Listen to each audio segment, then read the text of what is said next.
ಇಂದು ಮಾನವನು ವಿಕಾಸದ ಒಂದು ಉತ್ತಮ ಹಂತವನ್ನು ತಲುಪಿದ್ದಾನೆ. ಇಲ್ಲಿ ಅವನಿಗೆ ಅಸಂಭವವಾದುದು ಯಾವುದೂ ಇಲ್ಲವೇನೋ ಎಂದೆನಿಸುತ್ತದೆ. ನಾವು ಸಮಯದ ವೇಗಕ್ಕನುಗುಣವಾಗಿ ಸಾಧನೆಗಳನ್ನು ಮಾಡುತ್ತಾ ಗೌರವಾನ್ವಿತ ನಾಗರಿಕತೆಯನ್ನು ರೂಪಿಸಿಕೊಂಡಿದ್ದೇವೆ. ಜಾಗತಿಕ ಸಂಚಾರ ವ್ಯವಸ್ಥೆ, ತಂತ್ರಜ್ಞಾನಗಳು ಒಂದು ಅದ್ಭುತವಾದ ಪ್ರಪಂಚವನ್ನೇ ನಿರ್ಮಿಸಿಬಿಟ್ಟಿವೆ. ಮೊದಲು ಕೇವಲ ನಮ್ಮ ಕಲ್ಪನೆ ಮಾತ್ರವಾಗಿತ್ತು. ಈಗ ವಿಶ್ವವು ಒಂದು ಗ್ರಾಮದಂತಾಗಿದೆ. ಪ್ರತಿಯೊಂದು ದಿನ ನಾವು ಅಸಂಭವವನ್ನು ಸಂಭವವನ್ನಾಗಿ ಮಾಡುತ್ತಾ ಒಂದು ಸೀಮಾತೀತ ವಿಶ್ವವನ್ನು ನಿರ್ಮಿಸಿಬಿಟ್ಟಿದ್ದೇವೆ. ಇಂತಹ ವಿಶ್ವದಲ್ಲಿ ಯಾವುದೇ ವಿಷಯವೂ ಸಹ ನಮ್ಮ ಇಚ್ಛೆಗಳನ್ನು ಒಂದು ಮಿತಿಯಲ್ಲಿ ನಿರ್ಬಂಧಿಸಲು ಸಾಧ್ಯವಿಲ್ಲ. ವಾಸ್ತವಿಕವಾಗಿ ನಮ್ಮ ಗುರಿ ಏನು ಎಂಬುದು ಯಾರಿಗೂ ತಿಳಿದಿಲ್ಲ. ಇಷ್ಟಾದರೂ ನಮ್ಮ ವಿಕಾಸದ ಓಟವು ಸಮಾಪ್ತಿಯಾಗಿಲ್ಲ. ಹಾಗಾದರೆ ವಿಕಾಸದ ಈ ಓಟದಲ್ಲಿ ನಮ್ಮನ್ನು ನಾವು ಮರೆತಿಲ್ಲ ತಾನೆ? ನಾನು ಯಾರು, ನನ್ನ ಸ್ವಯಂನ ಪರಿಚಯವೇನು ಎಂಬ ಸರಳ ಸತ್ಯದ ಹುಡುಕಾಟದಲ್ಲಿ ಮತ್ತು ಸಂಶೋಧನೆಯಲ್ಲಿ ಅನೇಕ ಮಹಾತ್ಮರು ಪ್ರಾಚೀನ ಕಾಲದಿಂದಲೂ ತೊಡಗಿದ್ದಾರೆ.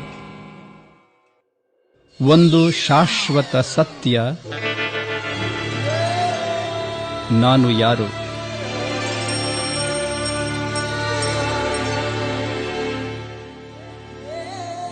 ಪ್ರತಿಯೊಬ್ಬ ಮನುಷ್ಯರಲ್ಲಿ ಅರಿತುಕೊಳ್ಳುವ ಇಚ್ಛೆಯು ಸ್ವಾಭಾವಿಕ ಮತ್ತು ಜನ್ಮಜಾತವಾಗಿರುತ್ತದೆ. ಕೆಲವರು ಭೂತಕಾಲವನ್ನು ಅರಿತುಕೊಳ್ಳಲು ಇತಿಹಾಸದಲ್ಲಿ ಆಸಕ್ತಿ ಹೊಂದಿದ್ದಾರೆ. ಕೆಲವರು ನಿಯಮ, ನಿಬಂಧನೆ, ಸಂವಿಧಾನದ ಬಗ್ಗೆ ಅಧ್ಯಯನವನ್ನು ಮಾಡುತ್ತಿದ್ದಾರೆ. ಇನ್ನು ಕೆಲವರು ವಿಜ್ಞಾನ ಮತ್ತು ತಂತ್ರಜ್ಞಾನದ ಅಧ್ಯಯನವನ್ನು ಮಾಡುತ್ತಿದ್ದಾರೆ. ಎಷ್ಟೊಂದು ಆಶ್ಚರ್ಯಕರ ಸಂಗತಿ ಎಂದರೆ, ಮನುಷ್ಯನು ಅನೇಕ ವಿಷಯಗಳನ್ನು ತಿಳಿದಿದ್ದಾನೆ, ಆದರೆ ಸ್ವಯಂನ ಬಗ್ಗೆ ಅರಿತಿಲ್ಲ. ಕೆಲವರು ಶರೀರವನ್ನೇ ನಾನು ಎಂದು ತಿಳಿದುಕೊಂಡಿದ್ದಾರೆ. ಇನ್ನು ಕೆಲವರು ತಮ್ಮನ್ನು ಮನಸ್ಸು ಎಂದು ತಿಳಿದುಕೊಂಡಿದ್ದಾರೆ ಅಥವಾ ತಮ್ಮನ್ನು ಮೆದುಳು ಎಂದು ತಿಳಿದುಕೊಂಡಿದ್ದಾರೆ. ಇವುಗಳೆಲ್ಲವೂ ನಮ್ಮನ್ನು ಗುರುತಿಸಲು ಬೇಕಾದ ಸಂಗತಿಗಳಾಗಿವೆ. ಆದರೂ ಒಂದು ಪ್ರಶ್ನೆಯು ಸಹಜವಾಗಿ ಉದಯಿಸುತ್ತದೆ, ನಾನು ಯಾರು? ಇದರ ಉತ್ತರವು ಬಹಳ ಜಟಿಲವಾಗಿದೆ ಎಂದೆನಿಸುತ್ತದೆ. ನಾನು, ಇವು ನನ್ನ ಕಾಲುಗಳು, ಇವು ನನ್ನ ಕೈಗಳು, ಇದು ನನ್ನ ಶರೀರ ಎಂದು ಹೇಳುತ್ತೇವೆಂದರೆ ಇದರ ಅರ್ಥವೇನು? ಇದರ ಸರಳ ಅರ್ಥ ನಾನು ಈ ಕೈಗಳಲ್ಲ, ಕಾಲುಗಳಲ್ಲ ಮತ್ತು ಶರೀರವಲ್ಲ ಎಂದಾಗುತ್ತದೆ ಅಲ್ಲವೇ? ಹಾಗಾದರೆ ನನ್ನ ಶರೀರ ಎಂದು ಹೇಳುತ್ತಿರುವವರು ಯಾರು? ಆ ನಾನು ಯಾರು? ವಿಜ್ಞಾನಿಗಳು ಮತ್ತು ಡಾಕ್ಟರ್ಗಳು ಮನಸ್ಸು, ಬುದ್ಧಿ, ಮೆದುಳು ಇತ್ಯಾದಿ ಕ್ಲಿಷ್ಟಕರ ಸಂಗತಿಗಳ ಬಗ್ಗೆ ಗೊಂದಲಕ್ಕೀಡಾಗಿದ್ದಾರೆ. ಸಾವಿನ ಸನಿಹದ ಅನುಭವಗಳು, ದೇಹದಿಂದ ಹೊರಗೆ ಹೋಗುವ ಅನುಭವಗಳು, ಕನಸುಗಳು, ಹಿಂದಿನ ಜನ್ಮದ ನೆನಪುಗಳನ್ನು ವ್ಯಕ್ತಪಡಿಸುವುದು ಇತ್ಯಾದಿ ವಿಷಯಗಳು ಈಗ ತರ್ಕಕ್ಕೆ ಎಡೆಮಾಡಿಕೊಡುವುದಿಲ್ಲ. ಪುನಃ ಅದೇ ಪ್ರಶ್ನೆ ಉದ್ಭವಿಸುತ್ತದೆ, ಈ ಎಲ್ಲ ಘಟನೆಗಳನ್ನು ಹೇಳುವಂತಹವರು ಮತ್ತು ಅನುಭವ ಮಾಡುವಂಥವರು ಯಾರು? ಕೆಲವೊಮ್ಮೆ ನಾವು ಚಿಕ್ಕ ವಯಸ್ಸಿನಲ್ಲಿಯೇ ಅಸಾಧಾರಣ ಪ್ರತಿಭೆಯನ್ನು ತೋರುವಂತಹ ಪ್ರತಿಭಾನ್ವಿತ ಮಕ್ಕಳನ್ನು ನೋಡಿದ್ದೇವೆ. ವಿವಿಧ ರೀತಿಯ ಕೌಶಲ್ಯಗಳನ್ನು ಯಾರು ತೋರುತ್ತಾರೆ? ಈಗ ಪ್ರಶ್ನೆ ಏನೆಂದರೆ, ಮೆದುಳು ಸಹಿತ ಇರುವ ಶರೀರವು ತನಗೆ ತಾನು ಸಂಪೂರ್ಣವಾಗಿದೆಯೇ? ಶರೀರದ ವಿಭಿನ್ನ ಅಂಗಗಳನ್ನು ಯಾರು ನಡೆಸುತ್ತಾರೆ? ಮೆದುಳಿಗೆ ಬರುವ ಸಂಕೇತಗಳನ್ನು ಯಾರು ನಿರ್ಧರಿಸುತ್ತಾರೆ? ಶರೀರವು ಕೇವಲ ಜೈವಿಕ ಕ್ರಿಯೆಗಳು ನಡೆಯುತ್ತಿರುವ ವಿಭಿನ್ನ ಜೀವಕೋಶಗಳ ಸಮೂಹ ಮಾತ್ರವೇ. ನರವ್ಯೂಹದ ಸಂಚಾಲನೆ, ಕಿಣ್ವಗಳು ಮತ್ತು ಹಾರ್ಮೋನ್ಸುಗಳ ಸ್ರವಿಸುವಿಕೆ, ರಕ್ತ ಸಂಚಾರ, ಶ್ವಾಸಕ್ರಿಯೆ, ಜೀರ್ಣಕ್ರಿಯೆ ಇತ್ಯಾದಿ ಶರೀರದ ಕ್ರಿಯೆಗಳನ್ನು ಮರಣದವರೆಗೂ ಸುವ್ಯವಸ್ಥಿತವಾಗಿ ಯಾರು ನಡೆಸಿಕೊಂಡು ಹೋಗುತ್ತಾರೆ? ಸ್ವಲ್ಪ ಯೋಚಿಸಿ. ಸಂಕಲ್ಪಗಳು ಎಲ್ಲಿ ಉತ್ಪನ್ನವಾಗುತ್ತವೆ? ದೇಹದೊಂದಿಗೆ ಅವುಗಳು ಹೇಗೆ ಪರಸ್ಪರ ವ್ಯವಹರಿಸುತ್ತವೆ? ವಿಚಾರಗಳ ಮೂಲ ಸೆಲೆ ಮೆದುಳೇ ಅಥವಾ ಮೆದುಳಿನ ಸಂಚಾಲನೆಯನ್ನು ಮತ್ತೆ ಬೇರೆ ಯಾರಾದರೂ ಮಾಡುತ್ತಾರೆಯೇ? ಸಂಕಲ್ಪಗಳು ಭೌತಿಕವೋ ಅಥವಾ ಅಭೌತಿಕವೋ? ಪರಮಾಣು ಮತ್ತು ಅಣುವಿನಿಂದ ನಿರ್ಮಿತವಾದ ಈ ಪರಿವರ್ತನಶೀಲ ಜಗತ್ತಿನ ಪ್ರಕೃತಿಯಲ್ಲಿ ಕೆಲವು ಅಭೌತಿಕ ವಸ್ತುಗಳು ಇವೆ. ಅವುಗಳನ್ನು ಯಾವುದೇ ಸೂಕ್ಷ್ಮದರ್ಶಕ ಅಥವಾ ಟೆಲಿಸ್ಕೋಪ್ನಿಂದ ನೋಡಲು ಸಾಧ್ಯವಿಲ್ಲ. ಮತ್ತು ಯಾವುದೇ ಉಪಕರಣದಿಂದಲೂ ಅಳೆಯಲು ಸಾಧ್ಯವಿಲ್ಲ. ಅದನ್ನು ಹುಡುಕುವ ಒಂದೇ ವಿಧಾನವಾಗಿದೆ ಅಂತರ್ಮುಖಿಯಾಗಿ ಗಹನ ಶಾಂತಿಯಲ್ಲಿ ಸ್ಥಿತರಾಗುವುದು. ಬನ್ನಿರಿ, ಈಗ ನಾವು ಒಂದು ಅದ್ಭುತ ಯಾತ್ರೆಯನ್ನು ಪ್ರಾರಂಭ ಮಾಡಿ ಸ್ವಯಂನ ಬಗೆಗಿನ ಆ ಶಾಶ್ವತ ಸತ್ಯವನ್ನು ಹುಡುಕೋಣ ಮತ್ತು ಅನುಭವ ಮಾಡೋಣ. ಇಲ್ಲಿಯೇ ನಾನು ಯಾರು ಎಂಬುದರ ಸಂಪೂರ್ಣ ಜ್ಞಾನ ಮತ್ತು ಅನುಭವ ಪ್ರಾಪ್ತಿಯಾಗುತ್ತದೆ.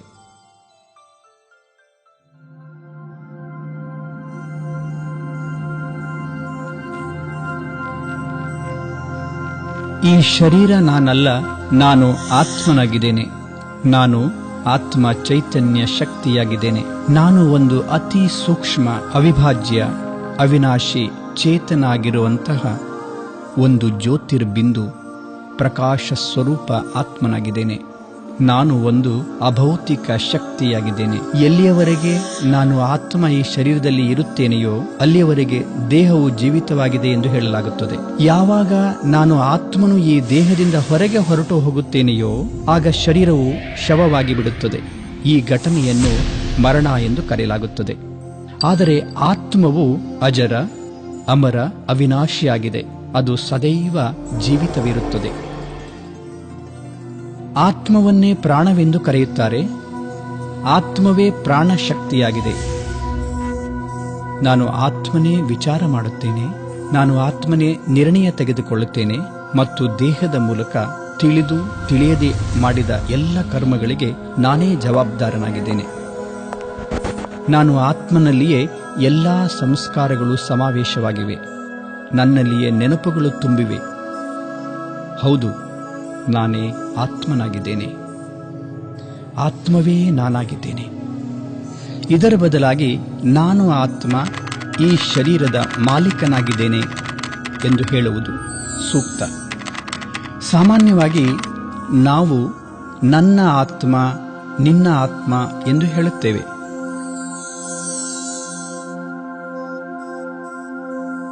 ನಾನು ಆತ್ಮನು ಆಕಾರದಲ್ಲಿ ಅತಿ ಸೂಕ್ಷ್ಮವಾಗಿದ್ದೇನೆ. ನಾನು ಆತ್ಮ ಅವಿಭಾಜ್ಯನಾಗಿದ್ದೇನೆ. ಯಾವುದೇ ಶಸ್ತ್ರವು ನನ್ನನ್ನು ಕತ್ತರಿಸಲಾರದು. ಅಗ್ನಿಯು ನನ್ನನ್ನು ಸುಡಲಾರದು. ಗಾಳಿಯು ನನ್ನನ್ನು ಹಾರಿಸಲಾರದು ಮತ್ತು ನೀರು ನನ್ನನ್ನು ತೊಯಿಸಲಾರದು. ಯಾವುದೇ ಭೌತಿಕ ಪದಾರ್ಥವು ನಾನು ಆತ್ಮನ ಚಲನೆಯನ್ನು ನಿಲ್ಲಿಸಲು ಸಾಧ್ಯವಿಲ್ಲ. ನಾನು ಆತ್ಮನು ಅವಿನಾಶಿಯಾಗಿದ್ದೇನೆ. ನನ್ನ ಅಸ್ತಿತ್ವವು ಶಾಶ್ವತವಾಗಿದೆ. ನಾನು ಮೆದುಳಿನೊಳಗೆ ಭ್ರುಕುಟಿಯ ಮಧ್ಯದಲ್ಲಿ ಸ್ಥಿತನಾಗಿದ್ದೇನೆ. ಇಲ್ಲಿಯೇ ನಾನು ವಿರಾಜಮಾನನಾಗಿದ್ದೇನೆ. ನಾನು ಆತ್ಮನು ಶರೀರದ ಎಲ್ಲ ಇಂದ್ರಿಯಗಳನ್ನು ಮೆದುಳಿನ ಮೂಲಕ ನಿಯಂತ್ರಿಸುತ್ತೇನೆ. ನಾನು ಪ್ರಕಾಶಪುಂಜದಲ್ಲಿಯೇ ಅಗಣಿತ ಪ್ರಕ್ರಿಯೆಗಳು ನಡೆಯುತ್ತವೆ. ಈ ಎಲ್ಲ ಪ್ರಕ್ರಿಯೆಗಳಿಂದ ದೇಹವು ಜೀವಿತವಾಗಿದೆ. ನಾನು ಆತ್ಮನಲ್ಲಿಯೇ ಭವಿಷ್ಯದ ಭಾಗ್ಯವನ್ನು ನಿರ್ಧರಿಸುವ ಮಾನಸಿಕ ಚಿಂತನೆ ನಡೆಯುತ್ತದೆ.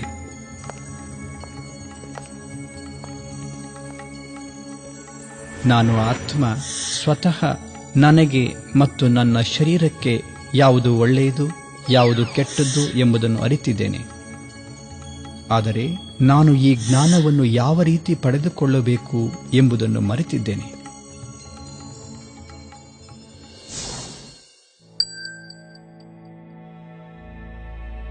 ಆತ್ಮವು ಶರೀರದಲ್ಲಿ ಸ್ಥಿತವಾಗಿದ್ದಾಗ 3 ಆಂತರಿಕ ಶಕ್ತಿಗಳ ಮುಖಾಂತರ ಕಾರ್ಯ ಮಾಡುತ್ತದೆ. ಆತ್ಮವು ಒಂದೇ ಬಾರಿಗೆ 3 ಮಟ್ಟದಲ್ಲಿ ಕರ್ಮ ಮಾಡುತ್ತದೆ: ಮನಸ್ಸು, ಬುದ್ಧಿ ಮತ್ತು ಸಂಸ್ಕಾರ. ಭೂತಕಾಲದ ಅನುಭವಗಳು, ಪ್ರಭಾವಗಳು, ನೆನಪುಗಳು ಮತ್ತು ಅನ್ಯರಿಂದ ಪಡೆದ ಜ್ಞಾನದ ಆಧಾರದ ಮೇಲೆ ನಾನು ಸಂಕಲ್ಪವನ್ನು ಮಾಡುತ್ತೇನೆ. ಆತ್ಮನಲ್ಲಿ ಅಡಕವಾಗಿರುವ ಸಂಕಲ್ಪಗಳ ರಚನೆ ಮತ್ತು ಅನುಭವ ಮಾಡುವ ಶಕ್ತಿಯನ್ನೇ ಮನಸ್ಸು ಎಂದು ಕರೆಯುತ್ತಾರೆ. ಒಮ್ಮೊಮ್ಮೆ ಮನಸ್ಸಿನಲ್ಲಿ ನಮಗೆ ಗೊತ್ತಿಲ್ಲದೆ ಅನೇಕ ವಿಚಾರಗಳು ಪ್ರಕಟವಾಗುತ್ತವೆ ಮತ್ತು ನಿರಂತರವಾಗಿ ಹರಿದಾಡುತ್ತಿರುತ್ತವೆ. ಇದು ಹೇಗೆ ಆಗಲು ಸಾಧ್ಯ? ಇದರ ಕಾರಣವಾಗಿದೆ ಅಚೇತನ ಮನಸ್ಸಿನಲ್ಲಿ ಸಂಚಿತವಾಗಿರುವ ಪೂರ್ವ ಕರ್ಮಗಳಿಂದ ಉಂಟಾದ ಸಂಸ್ಕಾರಗಳು. ಮನಸ್ಸಿನಲ್ಲಿ ಏಳುವಂತಹ ಸಂಕಲ್ಪಗಳ ಸ್ವರೂಪ ಯಾವುದಾದರೂ ಆಗಬಹುದು. ಒಳ್ಳೆಯದಾಗಿರಬಹುದು ಅಥವಾ ಕೆಟ್ಟದ್ದಾಗಿರಬಹುದು, ಸಮರ್ಥವಾಗಿರಬಹುದು ಅಥವಾ ವ್ಯರ್ಥವಾಗಿರಬಹುದು, ಸಕಾರಾತ್ಮಕವಾಗಿರಬಹುದು ಅಥವಾ ನಕಾರಾತ್ಮಕವಾಗಿರಬಹುದು. ಸಂಕಲ್ಪವು ಒಂದು ವಿಚಾರವೂ ಸಹ ಆಗಿರಬಹುದು. ಸಾಮಾನ್ಯವಾಗಿ ಸಂಕಲ್ಪಗಳು ನನಗೆ ಏನನ್ನಾದರೂ ಕರ್ಮ ಮಾಡಲು ನಿರ್ದೇಶನವನ್ನು ನೀಡುತ್ತವೆ. ನಾನು ಆತ್ಮನೇ ಈ ಕರ್ಮವನ್ನು ಮಾಡಬೇಕು ಅಥವಾ ಮಾಡಬಾರದು, ಈಗ ಮಾಡಬೇಕು ಅಥವಾ ನಂತರ ಮಾಡಬೇಕು, ಇದು ಒಳ್ಳೆಯದೋ ಅಥವಾ ಇದು ಕೆಟ್ಟದ್ದೋ ಎಂಬುದನ್ನು ನಿರ್ಣಯಿಸುತ್ತೇನೆ. ಸಂಕಲ್ಪಗಳನ್ನು ನಿರೀಕ್ಷಿಸುವ ಮತ್ತು ನಿರ್ಣಯಿಸುವ ಆತ್ಮದ ಈ ಶಕ್ತಿಯನ್ನು ಬುದ್ಧಿ ಎಂದು ಕರೆಯಲಾಗುತ್ತದೆ. ನಿರ್ಣಯದ ಆಧಾರದ ಮೇಲೆ ನಾನು ಆತ್ಮನು ಕರ್ಮ ಮಾಡುತ್ತೇನೆ. ಕರ್ಮಗಳು ಆತ್ಮದಲ್ಲಿ ತಮ್ಮ ಪ್ರಭಾವವನ್ನು ಬಿಟ್ಟು ಹೋಗುತ್ತವೆ. ಇದರ ಪ್ರಭಾವವು ವಿಚಾರ ಶೈಲಿಯ ಮೇಲೆ ಉಂಟಾಗುತ್ತದೆ. ಇದನ್ನೇ ಸಂಸ್ಕಾರವೆಂದು ಕರೆಯಲಾಗುತ್ತದೆ. ಕೆಲವು ಸಂಸ್ಕಾರಗಳು ಹಗುರವಾಗಿರುತ್ತವೆ, ಕೆಲವು ಮಧ್ಯಮವಾಗಿರುತ್ತವೆ ಅಥವಾ ಬಹಳ ಗಾಢವಾಗಿರುತ್ತವೆ. ಬಹಳ ಗಾಢವಾಗಿರುವ ಸಂಸ್ಕಾರಗಳು ಕರ್ಮದ ರೂಪದಲ್ಲಿ ಪ್ರತ್ಯಕ್ಷವಾಗುತ್ತವೆ. ಈ ಕರ್ಮಗಳು ನನ್ನ ಚೇತನ, ಅಚೇತನ ಅಥವಾ ಅಜಾಗೃತ ಸ್ಥಿತಿಯಲ್ಲೂ ಆಗಬಲ್ಲವು. ತಾವು ಬಹುಶಃ ಅನೇಕ ಬಾರಿ ಇಂತಹ ವರ್ತನೆಗಳನ್ನು ನೋಡಿದ್ದೀರಿ. ಇಂತಹ ಗಾಢವಾದ ಸಂಸ್ಕಾರಗಳು ಕನಸಿನ ರೂಪದಲ್ಲಿ ಪ್ರತ್ಯಕ್ಷವಾಗುತ್ತವೆ.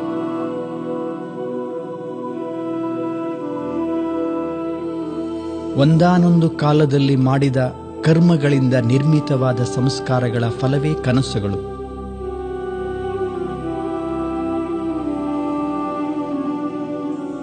ಉದಾಹರಣೆಗಾಗಿ, ಒಬ್ಬ ವ್ಯಕ್ತಿ ಇನ್ನೊಬ್ಬ ವ್ಯಕ್ತಿಗೆ ನಾಯಿ ಕಡಿಯುತ್ತಿರುವುದನ್ನು ನೋಡಿದಾಗ ಅಥವಾ ನಾಯಿಯು ಅವನಿಗೆ ಎಂದಾದರೂ ಕಡಿದಿದ್ದಾಗ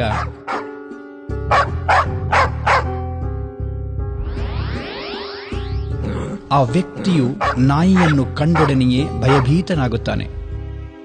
ಇದೇ ರೀತಿ ಯಾವುದೋ ವ್ಯಕ್ತಿ ನೀರಿನಲ್ಲಿ ಮುಳುಗುವುದನ್ನು ನೋಡಿದಾಗ ಅಥವಾ ನೀರಿನೊಂದಿಗೆ ಯಾವುದಾದರೂ ದುಃಖಕರ ಅನುಭವವನ್ನು ಹೊಂದಿದ್ದರೆ ಆ ವ್ಯಕ್ತಿಯು ನೀರನ್ನು ಕಂಡೊಡನೆಯೇ ಹೆದರಿಬಿಡುತ್ತಾನೆ.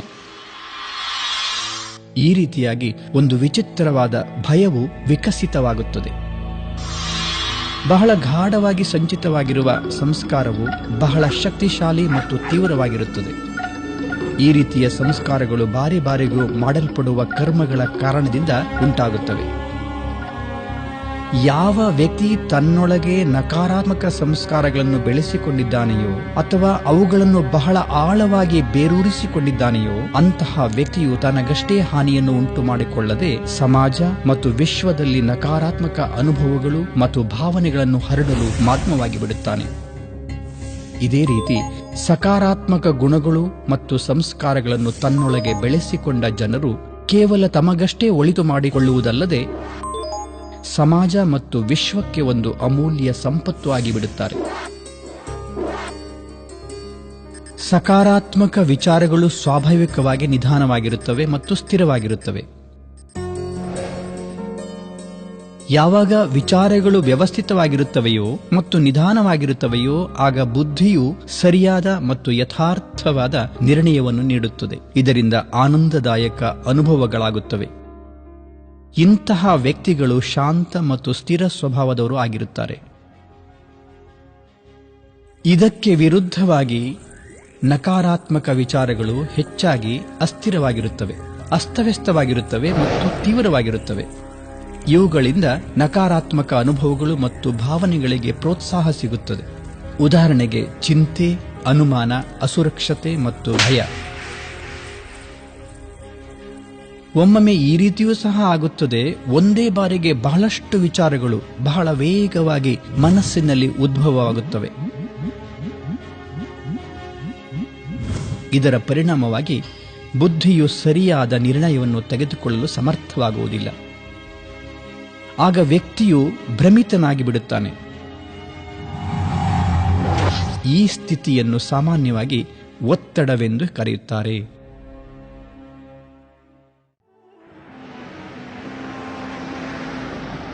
ಒಂದು ಕಾರು ಮತ್ತು ಡ್ರೈವರನ ಉದಾಹರಣೆಯು ಆತ್ಮ ಮತ್ತು ಶರೀರದ ಮೂಲ ಅಂತರವನ್ನು ಅರಿತುಕೊಳ್ಳಲು ಬಹಳ ಉಪಯೋಗಿಯಾಗಿದೆ. ತಾವು ತಮ್ಮ ಶರೀರವನ್ನು ಒಂದು ಕಾರು ಎಂದು ತಿಳಿದುಕೊಂಡರೆ ತಾವು ಆತ್ಮ ಕಾರಿನ ಡ್ರೈವರ್ ಆಗಿದ್ದೀರಿ. ಹೇಗೆ ಡ್ರೈವರ್ ಕಾರನ್ನು ನಿಯಂತ್ರಿಸುತ್ತಾನೆಯೋ, ತಿರುಗಿಸುತ್ತಾನೆಯೋ ಮತ್ತು ನಿಲ್ಲಿಸುತ್ತಾನೆಯೋ, ಅದೇ ರೀತಿ ಆತ್ಮವೂ ಸಹ ಶರೀರದ ಮೂಲಕ ವಿಭಿನ್ನ ಕ್ರಿಯೆಗಳನ್ನು ಮಾಡುತ್ತದೆ. ಎಷ್ಟೇ ಉತ್ತಮವಾದ ಕಾರು ಇದ್ದರೂ ಸಹ ಡ್ರೈವರ್ ಇಲ್ಲದೆ ಕಾರು ಚಲಿಸಲಾರದು ಮತ್ತು ಏನನ್ನೂ ಮಾಡಲಾರದು.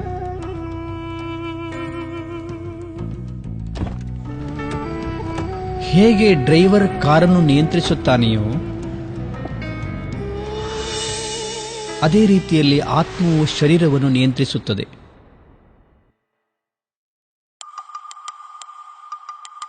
ನಾನು ಆತ್ಮನೇ ಗಂಟಲು, ಬಾಯಿ ಮತ್ತು ನಾಲಿಗೆಯ ಉಪಯೋಗವನ್ನು ಮಾತನಾಡಲಿಕ್ಕೆ ಬಳಸುತ್ತೇನೆ. ನನ್ನ ನಿರ್ದೇಶನದಂತೆಯೇ ದೇಹದ ಅಂಗಗಳು ಆಹಾರವನ್ನು ಸೇವಿಸುವ ಕ್ರಿಯೆಗಳನ್ನು ಮಾಡುತ್ತವೆ. ಇದೇ ರೀತಿ ನಾನು ಆತ್ಮನು ಕಿವಿಗಳ ಮುಖಾಂತರ ಶಬ್ದಗಳನ್ನು ಗ್ರಹಿಸುತ್ತೇನೆ.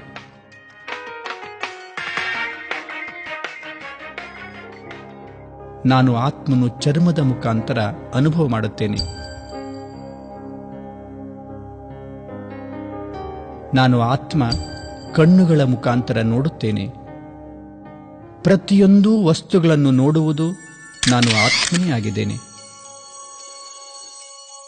ಸಂಕ್ಷಿಪ್ತವಾಗಿ ಹೇಳಬೇಕೆಂದರೆ ಮೆದುಳು ಸಹಿತ ದೇಹದ ವಿವಿಧ ಅಂಗಗಳ ಉಪಯೋಗವನ್ನು ಆತ್ಮನಾದ ನಾನೇ ಮಾಡುತ್ತೇನೆ. ಒಮ್ಮೊಮ್ಮೆ ಆತ್ಮವು ಭೌತಿಕ ಇಂದ್ರಿಯಗಳ ಸಹಾಯವಿಲ್ಲದೆ ಕೆಲಸ ಮಾಡಬಲ್ಲದು. ಇದನ್ನು ESP ಅಂದರೆ ಎಕ್ಸ್ಟ್ರಾ ಸೆನ್ಸರಿ ಪ್ರಿಸೆಪ್ಷನ್ ಅಥವಾ ಆರನೆಯ ಇಂದ್ರಿಯವೆಂದು ಕರೆಯುತ್ತಾರೆ. ಆತ್ಮದ ಒಂದು ಸಾಮರ್ಥ್ಯವಾಗಿದ್ದು ಇದರ ಮೂಲಕ ಆತ್ಮವು ಯಾವುದೇ ಪೂರ್ವ ಅನುಭವವಿಲ್ಲದೆ, ಯಾವುದೇ ಭೌತಿಕ ಇಂದ್ರಿಯಗಳ ಸಹಾಯವಿಲ್ಲದೆ ಜ್ಞಾನವನ್ನು ಪಡೆದುಕೊಳ್ಳಬಲ್ಲದು. ಉದಾಹರಣೆಗೆ ಟೆಲಿಪತಿ, ಪೂರ್ವಾನುಭವ, ಭವಿಷ್ಯವನ್ನು ನುಡಿಯುವುದು, ಅಂತರ್ಜ್ಞಾನ, ಜಾಗೃತಿಯಂತಹ ವಿಷಯಗಳು ಆತ್ಮದ ಆರನೆಯ ಇಂದ್ರಿಯದ ಅಸ್ತಿತ್ವವನ್ನು ಸಿದ್ಧ ಮಾಡುತ್ತವೆ. ನಾನು ಆತ್ಮನೇ ಸಂಕಲ್ಪಗಳನ್ನು ರಚಿಸುತ್ತೇನೆ. ಇವುಗಳು ಅಭೌತಿಕವಾಗಿವೆ. ಈಗ ಪ್ರಶ್ನೆ ಉದ್ಭವಿಸುವುದೇನೆಂದರೆ, ನಾನು ನನ್ನನ್ನು ಆತ್ಮನೆಂದು ಹೇಗೆ ಅನುಭವ ಮಾಡುವುದು? ಆ ಅನುಭವ ಹೇಗಿರುತ್ತದೆ? ಇದನ್ನು ಮಾತುಗಳಲ್ಲಿ ವರ್ಣಿಸಲು ಸಾಧ್ಯವಿಲ್ಲ. ಏಕೆಂದರೆ ಇದನ್ನು ಕೇವಲ ಶಾಂತ ಮನಸ್ಥಿತಿಯಲ್ಲಿ ಧ್ಯಾನ, ಯೋಗದ ಅಭ್ಯಾಸದ ಮೂಲಕವೇ ಅನುಭವ ಮಾಡಲಿಕ್ಕೆ ಸಾಧ್ಯವಿದೆ. ಆದರೂ ಸಹ ನಾವು ಈ ವಿಚಾರಧಾರೆಯನ್ನು ಅರ್ಥ ಮಾಡಿಕೊಳ್ಳಲು ಪ್ರಯತ್ನಿಸೋಣ. ಒಂದು ದೊಡ್ಡ ಕೃತಕ ಮಾನವೀಯ ಶರೀರವು ತನ್ನ ಎಲ್ಲ ಅಂಗಾಂಗಗಳೊಂದಿಗೆ ಇದೆ ಎಂಬುದಾಗಿ ವಿಚಾರ ಮಾಡಿ. ತಾವು ಇದರ ಕಣ್ಣುಗಳ ಕಿಟಕಿಯ ಹತ್ತಿರ ಈ ಕೃತಕ ಶರೀರದಲ್ಲಿ ಕುಳಿತಿದ್ದರೆ ತಮಗೆ ಯಾವ ರೀತಿ ಅನುಭವ ಆಗುತ್ತದೆ? ತಾವು ಈ ಕಣ್ಣುಗಳ ಕಿಟಕಿಗಳಿಂದ ನೋಡುತ್ತಿರುವಾಗ ತಾವು ಈ ಕಣ್ಣುಗಳೆಂಬ ಕಿಟಕಿಗಳಿಂದ ನಾನು ಭಿನ್ನನಾಗಿದ್ದೇನೆ ಎಂಬ ಅನುಭವವನ್ನು ಮಾಡುವುದಿಲ್ಲವೇ? ಆತ್ಮವೂ ಸಹ ಶರೀರದಲ್ಲಿ ಕುಳಿತು ಇದೇ ರೀತಿ ಅನುಭವ ಮಾಡುತ್ತದೆ. ಆತ್ಮ ಮತ್ತು ಶರೀರ ಭಿನ್ನ ಭಿನ್ನವಾಗಿವೆ. ಒಬ್ಬ ವ್ಯಕ್ತಿಯು ಇನ್ನೊಬ್ಬ ವ್ಯಕ್ತಿಯ ಮುಖವನ್ನು ನೋಡುತ್ತಾ ಪ್ರತಿಕ್ರಿಯೆಯನ್ನು ವ್ಯಕ್ತಪಡಿಸುತ್ತಾನೆ. ಅವರ ಪ್ರತಿಯೊಂದು ಪ್ರತಿಕ್ರಿಯೆಯು ಎದುರಿಗಿರುವ ವ್ಯಕ್ತಿಯ ಮುಖದ ಹಾವಭಾವಗಳನ್ನು ಆಧರಿಸಿರುತ್ತದೆ. ವಿಶ್ವದ ಪ್ರತಿಯೊಬ್ಬ ಮಾನವನು ಮನಃಶಾಂತಿಯ ಆಕಾಂಕ್ಷಿಯಾಗಿದ್ದಾನೆ. ಜೀವನದಲ್ಲಿ ಖುಷಿಯನ್ನು ಪಡೆಯಲು ಬಯಸುತ್ತಾನೆ. ಪ್ರೀತಿ ಮಾಡಲು ಮತ್ತು ಪ್ರೀತಿಯನ್ನು ಪಡೆಯುವ ಆಸೆಯನ್ನು ಹೊಂದಿರುತ್ತಾನೆ. ಶುದ್ಧತೆ ಮತ್ತು ಪವಿತ್ರತೆಯನ್ನು ಇಷ್ಟಪಡುತ್ತಾನೆ.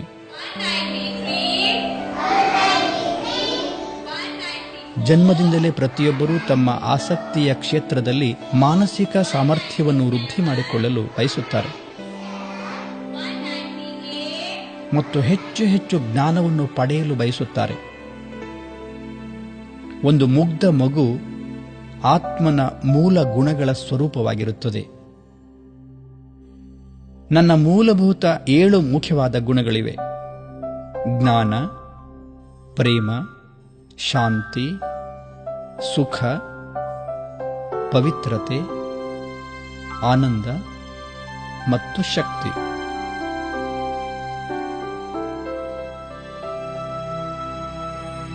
ಮೂಲ ಸ್ವರೂಪದಿಂದ ಪ್ರತಿಯೊಬ್ಬ ವ್ಯಕ್ತಿಯು ಜನ್ಮದಿಂದಲೇ ಈ ಗುಣಗಳಿಗೆ ಅಧಿಕಾರಿಯಾಗಿದ್ದಾನೆ. ಈ 7 ದಿವ್ಯ ಗುಣಗಳ ಸ್ವರೂಪನಾಗಿದ್ದಾನೆ.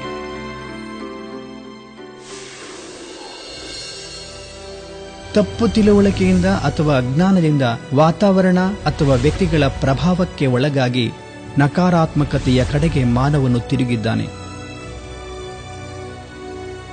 ಇದರ ಪರಿಣಾಮವಾಗಿ ದೀರ್ಘಕಾಲದಿಂದ ನಾವು ನಮ್ಮನ್ನು ಶರೀರಕ್ಕೆ ಸಂಬಂಧಿಸಿದ ಜಾತಿ, ಮತ, ಧರ್ಮ ಇತ್ಯಾದಿ ಕಾರಣಗಳಿಂದ ವಿಭಜಿಸಿಕೊಂಡಿದ್ದೇವೆ. ಈಗ ನಾವು ಆತ್ಮವಾಗಿದ್ದೇವೆಯೇ ಹೊರತು ಈ ಶರೀರ ಅಲ್ಲ ಎಂಬ ಮೂಲ ಸ್ವರೂಪವನ್ನು ಅರ್ಥ ಮಾಡಿಕೊಳ್ಳುವ ಸಮಯ ಬಂದಿದೆ. ಈ ಸಂಕೀರ್ಣ ಸೀಮೆಗಳಿಂದ ದೂರವಿರುವ ನಾವು 7 ಮೂಲ ಗುಣಗಳಿಂದ ಸಂಪನ್ನವಾಗಿರುವ ಆತ್ಮರಾಗಿದ್ದೇವೆ. ವ್ಯಕ್ತಿಯು ಹೇಗೆ ಜನ್ಮವನ್ನು ಪಡೆಯುತ್ತಾನೆ? ಭ್ರೂಣವು ಯಾವಾಗ ತಾಯಿಯ ಗರ್ಭದಲ್ಲಿ ಜೀವಿತವಾಗುತ್ತದೆ? ಆತ್ಮವು ಯಾವಾಗ ಗರ್ಭದೊಳಗೆ ಪ್ರವೇಶಿಸುತ್ತದೆ? ಭ್ರೂಣವು 3 ಅಥವಾ 5ನೇ ಮಾಸದಲ್ಲಿರುವಾಗ ಅದರಲ್ಲಿ ಜೀವನ ಶಕ್ತಿ ಬರುತ್ತದೆ. ಈ ಜೀವನ ಶಕ್ತಿಯೇ ಆತ್ಮವಾಗಿದೆ. ಆತ್ಮವನ್ನು ಪ್ರಾಣವೆಂದು ಕರೆಯುತ್ತಾರೆ. ಆತ್ಮವೇ ಪ್ರಾಣಶಕ್ತಿಯಾಗಿದೆ.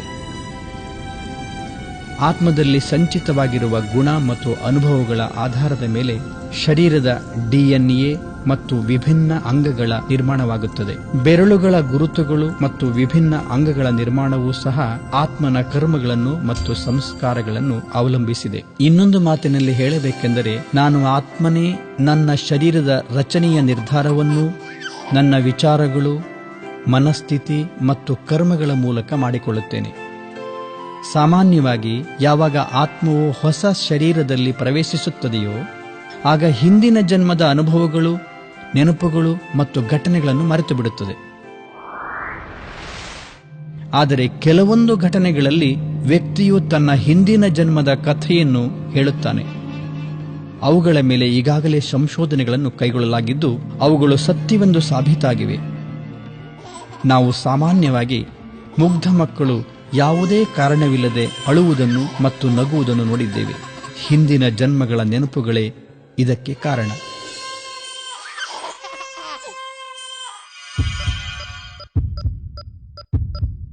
ಮರಣವೆಂದರೇನು?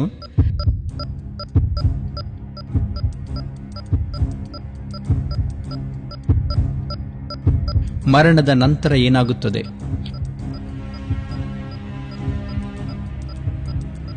ಒಬ್ಬ ಜೀವಿತ ವ್ಯಕ್ತಿಯು ಹೇಗೆ ಮೃತ ಶರೀರವಾಗುತ್ತಾನೆ? ಆತ್ಮವು ಶರೀರವನ್ನು ತ್ಯಜಿಸುವ ಸ್ಥಿತಿಯೇ ಮರಣವಾಗಿದೆ.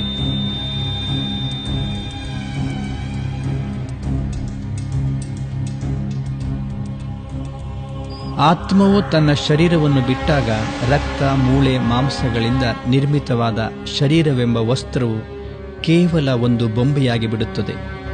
ಆ ಶರೀರವನ್ನು ಸುಟ್ಟಾಗ ಅಥವಾ ಹೂತಾಗ ಅದು ಪ್ರಕೃತಿಯ ಪಂಚತತ್ವಗಳಲ್ಲಿ ಲೀನವಾಗಿ ಹೋಗುತ್ತದೆ.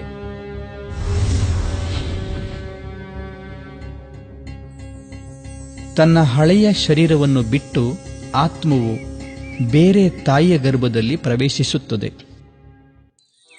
ಮನುಷ್ಯಾತ್ಮವು ಅನ್ಯ ಪಶು ವರ್ಗದ ಗರ್ಭದಲ್ಲಿ ಪ್ರವೇಶಿಸುವುದಿಲ್ಲ. ಹೇಗೆ ಸೇಬಿನ ಬೀಜದಿಂದ ಎಂದಿಗೂ ಕಿತ್ತಳೆಯ ವೃಕ್ಷವನ್ನು ಬೆಳೆಯಲಾಗುವುದಿಲ್ಲವೋ ಅದೇ ರೀತಿ ಮನುಷ್ಯಾತ್ಮನೂ ಸಹ ಅದು ಯಾವಾಗಲೂ ಮನುಷ್ಯ ಶರೀರವನ್ನೇ ಧರಿಸುತ್ತದೆ. ಆತ್ಮವು ಯಾವಾಗ ಹೊಸ ಶರೀರವನ್ನು ಧರಿಸುತ್ತದೆಯೋ ಆಗ ಅದು ತನ್ನ ಹೊಸ ಮಿತ್ರ ಸಂಬಂಧಿಗಳನ್ನು ಮಾಡಿಕೊಂಡು ತನ್ನ ಹೊಸ ಅಸ್ತಿತ್ವವನ್ನು ರೂಪಿಸಿಕೊಂಡು ಬಿಡುತ್ತದೆ. ಹೇಗೆ ನಾಟಕದಲ್ಲಿ ಪಾತ್ರಧಾರಿಯು ತನ್ನ ಪಾತ್ರಕ್ಕೆ ಅನುಗುಣವಾಗಿ ವೇಷವನ್ನು ಧರಿಸಿಕೊಂಡು ತನ್ನ ನಿರ್ಧಾರಿತ ಸಮಯಕ್ಕೆ ಬಂದು ಅಭಿನಯಿಸುತ್ತಾನೆಯೋ ಅದೇ ರೀತಿಯಲ್ಲಿ ಈ ವಿಶ್ವ ನಾಟಕದ ವೇದಿಕೆಯಲ್ಲಿ ಆತ್ಮವು ಸಹ ಒಬ್ಬ ಪಾತ್ರಧಾರಿಯಂತೆ ತನ್ನ ನಿರ್ಧಾರಿತ ಸಮಯಕ್ಕೆ ಬಂದು ತನ್ನ ಪಾತ್ರವನ್ನು ಅಭಿನಯಿಸುತ್ತದೆ. ಯಾವಾಗ ಶರೀರವು ಅತಿ ವಯಸ್ಸು, ರೋಗ ಅಥವಾ ಘಾತುಕ ಪೆಟ್ಟಿನ ಕಾರಣದಿಂದ ಅನುಪಯೋಗಿಯಾಗಿ ಬಿಡುತ್ತದೆಯೋ ಆಗ ಆತ್ಮವು ಶರೀರವನ್ನು ತ್ಯಜಿಸುತ್ತದೆ ಮತ್ತು ಹೊಸ ಜನ್ಮವನ್ನು ತೆಗೆದುಕೊಳ್ಳುತ್ತದೆ. ಈ ರೀತಿಯಾಗಿ ಜೀವನ ಮತ್ತು ಮರಣದ ಈ ಅವಿನಾಶಿ ಚಕ್ರವು ಈ ಪ್ರಪಂಚದಲ್ಲಿ ಸುತ್ತುತ್ತಿರುತ್ತದೆ.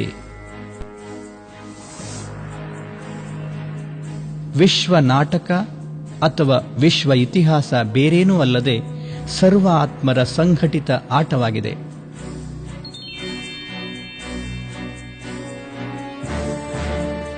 ಪರಿಸ್ಥಿತಿಯು ವಿಶ್ವ ನಾಟಕದಲ್ಲಿ ತಾನು ಪ್ರವೇಶಿಸುವಂತೆ ಆಗುವವರೆಗೂ ಆತ್ಮವು ಪರಮಧಾಮದಲ್ಲಿ ಕಾಯುತ್ತಿರುತ್ತದೆ.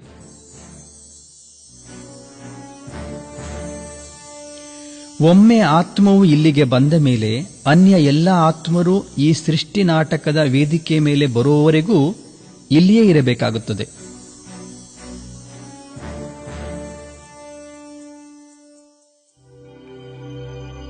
ಕರ್ಮದ ಸಿದ್ಧಾಂತವು ಮನುಷ್ಯನ ಅಸ್ತಿತ್ವವನ್ನು ಕಾಯ್ದುಕೊಳ್ಳಲು ಸಹಾಯಕವಾಗಿದೆ. ನಮಗೆ ಕರ್ಮದ ಫಲವು ಸಿಕ್ಕೇ ಸಿಗುತ್ತದೆ. ಇದೇ ಕರ್ಮದ ನಿಯಮವಾಗಿದೆ ಅಥವಾ ಕ್ರಿಯೆ ಮತ್ತು ಪ್ರತಿಕ್ರಿಯೆಯ ಸಿದ್ಧಾಂತವಾಗಿದೆ. ವಿಶ್ವದಲ್ಲಿ ಯಾವುದೇ ಘಟನೆಯು ಏಕೆ ಘಟಿಸುತ್ತದೆ ಮತ್ತು ಹೇಗೆ ಘಟಿಸುತ್ತದೆ, ಯಾವ ಆತ್ಮವು ಯಾವ ಗರ್ಭದಲ್ಲಿ ಮತ್ತು ವಿಶ್ವದ ಯಾವ ಮೂಲೆಯಲ್ಲಿ ಜನ್ಮ ಪಡೆದುಕೊಳ್ಳಬೇಕು, ಪುರುಷನಾಗಿ ಜನ್ಮ ಪಡೆದುಕೊಳ್ಳಬೇಕು ಅಥವಾ ಸ್ತ್ರೀಯಾಗಿ ಜನ್ಮ ಪಡೆದುಕೊಳ್ಳಬೇಕು, ಹೇಗೆ ನಿರ್ಧರಿತವಾಗುತ್ತದೆ? ಇಂತಹ ಅನೇಕ ಪ್ರಶ್ನೆಗಳು ನಮಗೆ ಸತ್ಯವನ್ನು ಹುಡುಕಲು ವಿವಶರನ್ನಾಗಿ ಮಾಡುತ್ತವೆ. ನಾವು ಇಲ್ಲಿ ಏಕೆ ಇದ್ದೇವೆ? ನಾನು ಇಲ್ಲಿ ಜನ್ಮವನ್ನು ಪಡೆದಿದ್ದೇನೆ, ಆದರೆ ಅವಳು ಅಲ್ಲೇಕೆ ಜನ್ಮವನ್ನು ಪಡೆದಿದ್ದಾಳೆ? ನಾನು ಈ ರೀತಿಯಲ್ಲಿದ್ದೇನೆ, ಅವನು ಆ ರೀತಿ ಏಕೆ ಇದ್ದಾನೆ? ಈ ಘಟನೆಗಳು ಈ ರೀತಿ ಏಕೆ ಘಟಿಸುತ್ತವೆ? ಯಾರಾದರೂ ಸಹ ಇದು ಹೀಗೆಯೇ ಆಗಬೇಕು ಎಂದು ಬರೆಯುತ್ತಾರೆಯೇ? ನಮಗೆ ಕರ್ಮದ ಫಲ ಸಿಕ್ಕೇ ಸಿಗುತ್ತದೆ. ಈ ಜನ್ಮದಲ್ಲಾದರೂ ಅಥವಾ ಮುಂದಿನ ಜನ್ಮದಲ್ಲಾದರೂ ಕರ್ಮದ ಫಲವನ್ನು ಉಣ್ಣಲೇಬೇಕು. ನಾನು ಏನು ಮಾಡುತ್ತೇನೆಯೋ ಅದನ್ನು ಪಡೆದುಕೊಳ್ಳುತ್ತೇನೆ ಎಂಬ ಅವಿನಾಶಿ ಸತ್ಯದಲ್ಲಿಯೇ ಉತ್ತರ ಅಡಕವಾಗಿದೆ. ಇದು ಯಾವುದೇ ಪಕ್ಷಪಾತವಿಲ್ಲದೆ ಆಗುತ್ತದೆ. ಇದೇ ಕರ್ಮದ ನಿಯಮವಾಗಿದೆ ಅಥವಾ ಕ್ರಿಯೆ ಪ್ರತಿಕ್ರಿಯೆಗಳ ಸಿದ್ಧಾಂತವಾಗಿದೆ. ವಿಶ್ವದ ಯಾವುದೇ ನಿಯಮ ಬದಲಾಗಬಲ್ಲದು, ಆದರೆ ಕರ್ಮದ ನಿಯಮ ಬದಲಾಗಲು ಸಾಧ್ಯವಿಲ್ಲ. ನಾವು ಒಳ್ಳೆಯ ಕರ್ಮ ಅಥವಾ ಕೆಟ್ಟ ಕರ್ಮ ಯಾವುದು ಎಂಬ ಜ್ಞಾನವನ್ನು ಪಡೆದುಕೊಳ್ಳಬೇಕು. ಇದು ನಮ್ಮ ವೈಯಕ್ತಿಕ ಜವಾಬ್ದಾರಿಯಾಗಿದ್ದು ಇದರಿಂದ ನಮಗೆ ಲಾಭವಿದೆ.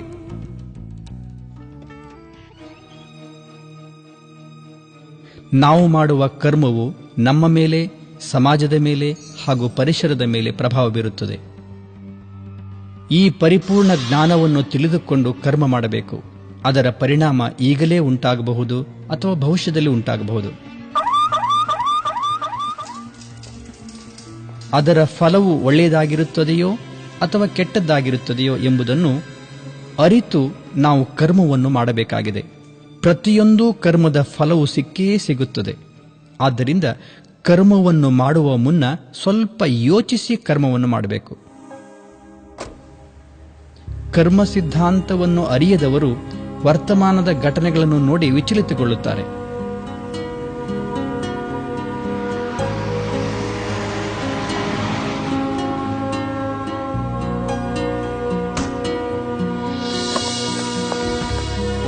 ಮುಂದೆ ಏನಾಗುತ್ತದೆ ಎಂಬುದನ್ನು ಅವರು ಅರಿತಿರುವುದಿಲ್ಲ. ಅವರು ದೃಶ್ಯವು ಬದಲಾಗುವುದನ್ನು ನೋಡಲು ಸ್ವಲ್ಪ ಕಾಯಬೇಕು.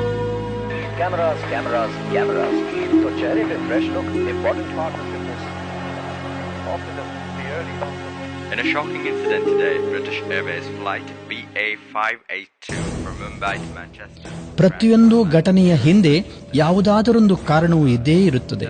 ಇದೇ ಕರ್ಮದ ನಿಯಮವಾಗಿದೆ, ಕರ್ಮದ ಗುಹ್ಯಗತಿಯಾಗಿದೆ.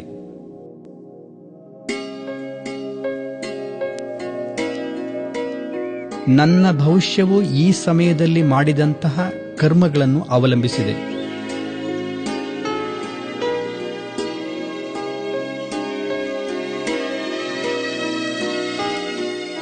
ಆದ್ದರಿಂದ ನಾವು ಕರ್ಮಗಳೆಂಬ ಲೇಖನಿಯಿಂದ ಜೀವನದ ಕಥೆಯನ್ನು ಬರೆದುಕೊಳ್ಳುತ್ತೇವೆ.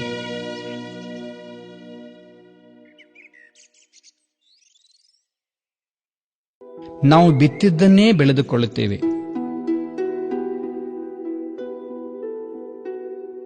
ಪ್ರಕೃತಿಯು ಎಷ್ಟು ಅದ್ಭುತ! ಈ ವಿಶ್ವದಲ್ಲಿ ಕೋಟಿಗಟ್ಟಲೆ ಜನರಿದ್ದಾರೆ. ಪ್ರತಿಯೊಬ್ಬರ ಬೆರಳುಗಳ ಗುರುತುಗಳು ಭಿನ್ನ ಭಿನ್ನವಾಗಿವೆ. ಯಾವುದಾದರೂ 2 DNA ಒಂದೇ ರೀತಿ ಇಲ್ಲ, ಯಾವುದೇ ಇಬ್ಬರು ವ್ಯಕ್ತಿಗಳು ಒಂದೇ ರೀತಿಯಲ್ಲಿ ಇಲ್ಲ ಎಂಬುದನ್ನು ನಾವು ಗಮನಿಸಿದ್ದೇವೆ. ಅವರಲ್ಲಿರುವ ಸಮಾನತೆ ಎಂದರೆ ಇಬ್ಬರೂ ಒಂದೇ ರೀತಿಯ ಅವಿನಾಶಿ ಜ್ಯೋತಿರ್ಬಿಂದು ಆತ್ಮರಾಗಿದ್ದಾರೆ.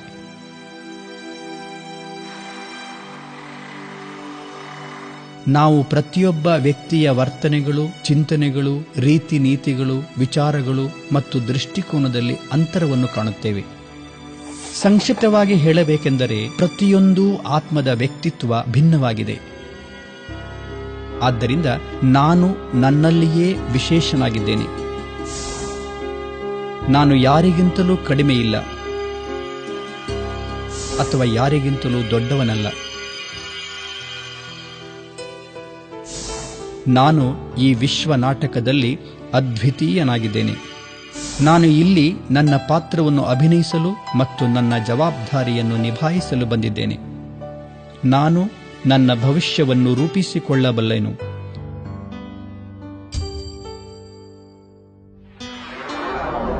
ಪ್ರಕೃತಿ, ಅನ್ಯ ಪ್ರಾಣಿಗಳು ಮತ್ತು ಮನುಷ್ಯನ ಸಂಬಂಧ ಕೇವಲ ಯಾಂತ್ರಿಕವಲ್ಲ. ಅವುಗಳ ನಡುವೆ ಭಾವನಾತ್ಮಕ ಬಂಧನವಿದೆ.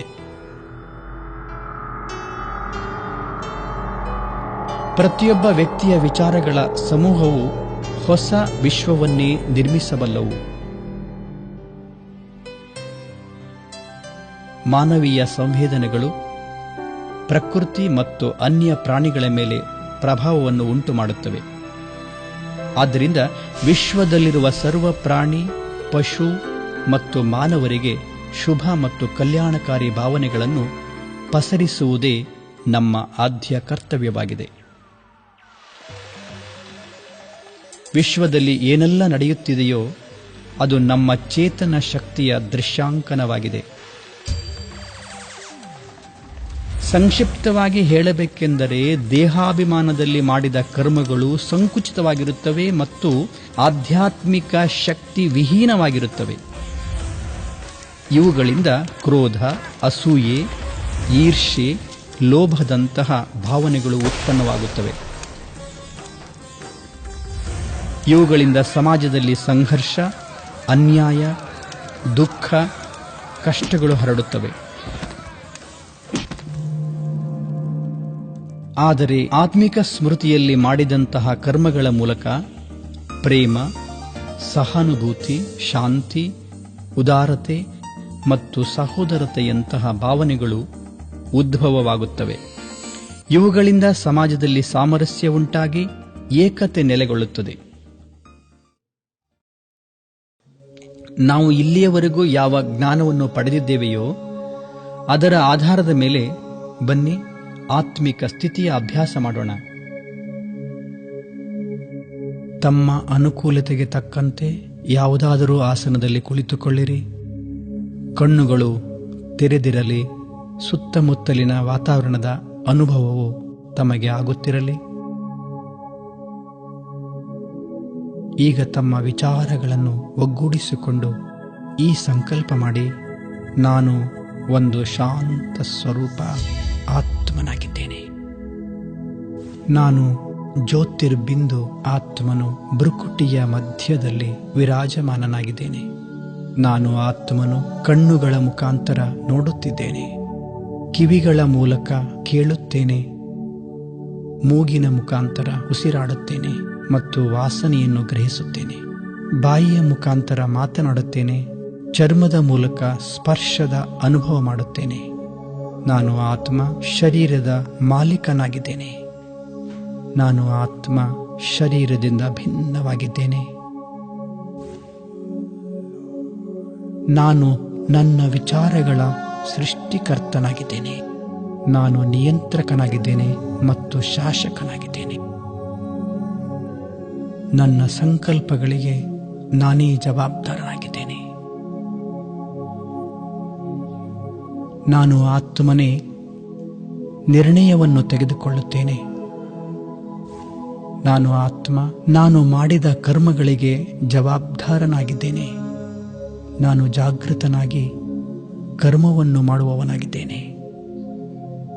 ನಾನು ನನ್ನ ಜೀವನವನ್ನು ನಿಯಂತ್ರಿಸಬಲ್ಲೆನು.